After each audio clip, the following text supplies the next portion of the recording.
You can build this desk for under 50 bucks. In this video, I'm going to show you how.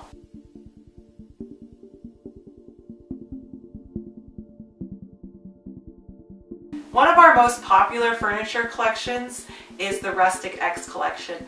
The Rustic X console has literally been built tens of thousands of times. You may know somebody with it in their living room.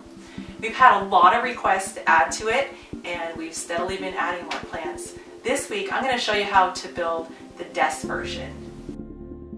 I got my lumber for this project, and what I have is 3 2x4s that are 8 feet long, and 2 2x6s that are 10 feet long, 3 2x2s that are 8 feet long. So I'm going to go ahead and set up my saw and start cutting this project out.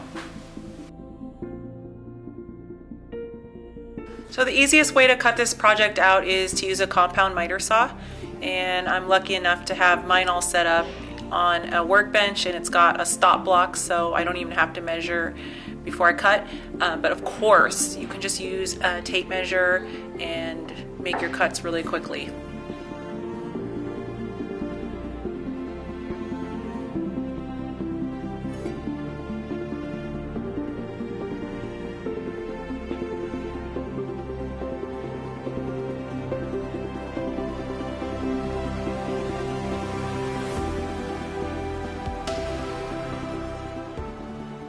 So for this project, I'm just going to use a Kreg jig, and the Kreg jig is just such an amazing tool. It hides all the joints, it gives you nice square joints, and it's all I need. So that one tool and a drill, and I can assemble this entire project. I highly recommend getting one.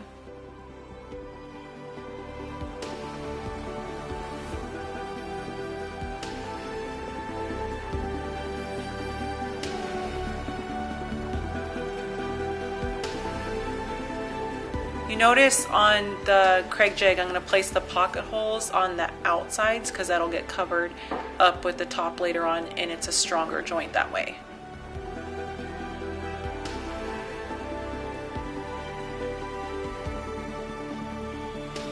So that's one of the leg sets. I'm going to build 3.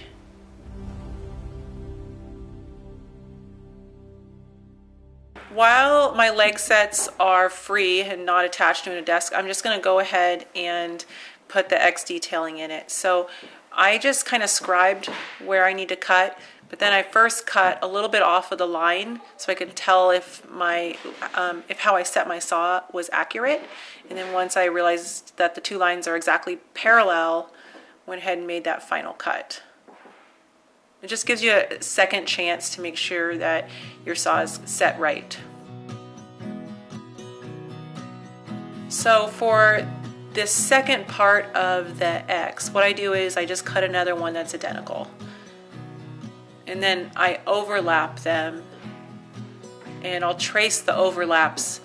And I always trace the overlap on both sides, even the side that I'm not going to cut, because when I go back to put it together, I'll have some marks to tell me where, the middle of that X is.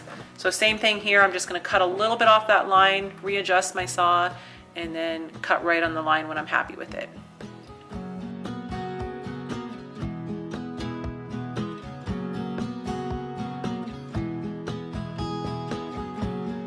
So I'm going to glue and nail the X's together. You could use screws, you could use the pocket holes here too. The reason that I didn't use the pocket holes is because they'd be visible, and this isn't structural. This is just pretty much decorative.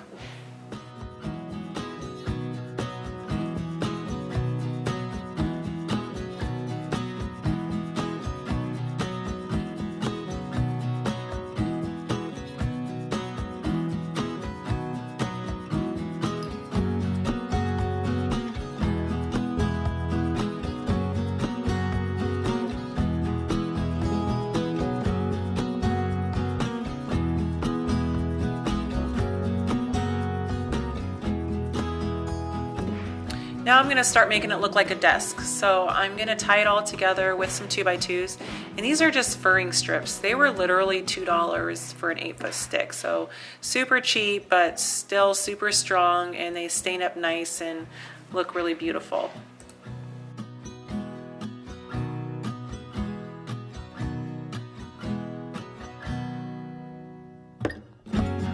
This is the point where I realized that my vacuum actually would hook up to my Kreg jig.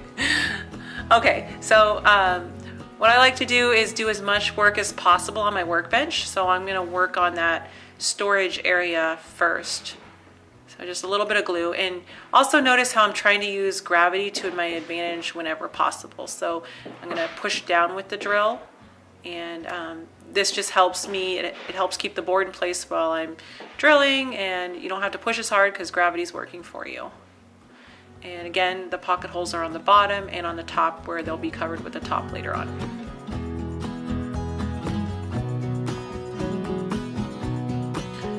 So if you're interested in building the Rustic X end table, this is basically all the steps that you would do to get the end table. And we have those plans available already online. There needs to be something filling in that bottom shelf area. And I thought about using plywood, but I wanted to keep the wood species the same. So I just found some scrap wood and Kreg jigged it together. And then I'm going to set that inside that bottom shelf. Another thing, you can do more shelves. So you could do like a middle shelf or even 3 shelves in there. I just, for my needs, I just wanted the 1 shelf in there.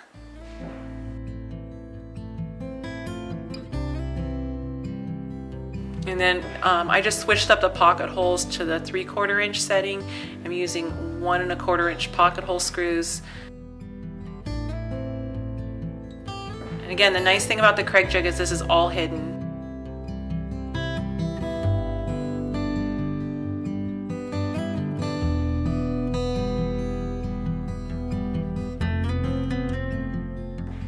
Would make a great nightstand, just saying.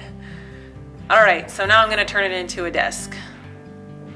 So pretty much the same steps we did earlier, where I use gravity and add the 2x2s along the top and then just 1 at the back. Another thing you'll notice is I'm just using 1 pocket hole here, and you can use 2 pocket holes, but what I find is it takes up that entire 2x2, and it's not really that necessary. The only thing it's really doing is keeping that board from twisting.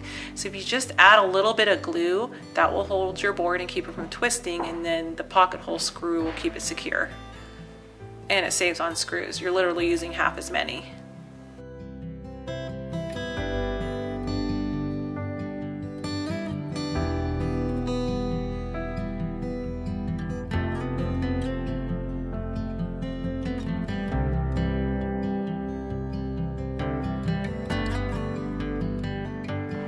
All right, now for the top. I'm using 2x6s for the top, and the way that I work, I wasn't really worried about grooves in my boards just because I use a mouse pad and then I normally write on a notebook. But if you were, you would want to run your boards through a table saw first, get nice square edges, and then join them together. But for my purposes, this was just fine. So I'm back to the 1.5 inch setting and the 2.5 inch pocket hole screws.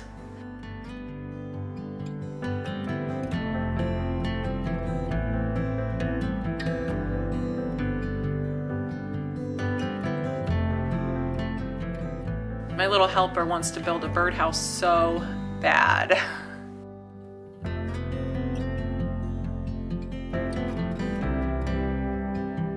So this same method will help you build like tabletops. It's really quick and it's easy and it's actually super strong, and built a nice top. So I'm just gonna keep it all upside down, and again, just use gravity, and we'll flip it over, line it up with the back. And yes, you can use pocket hole screws to attach the base right to the underside of that tabletop.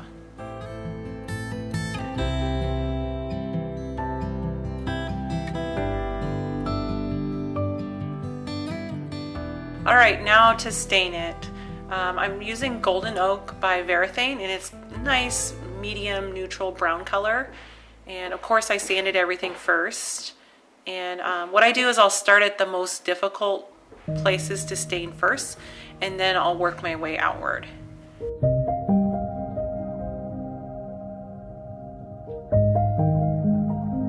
And then I'll do the top and the most obvious sides last.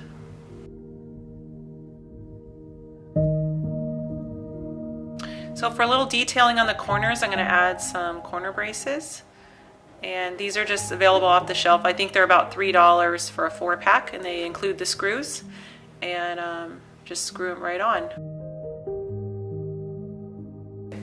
So it's your turn now. I've got the plans all up over on my blog. That link is in the description. Click on over, download those free plans, and get this built this weekend. It's going to make your life easier and more beautiful. Please take a second to subscribe, or if you have already, thank you so much. We very much appreciate you subscribing. You guys have a great week. We'll see you next Monday.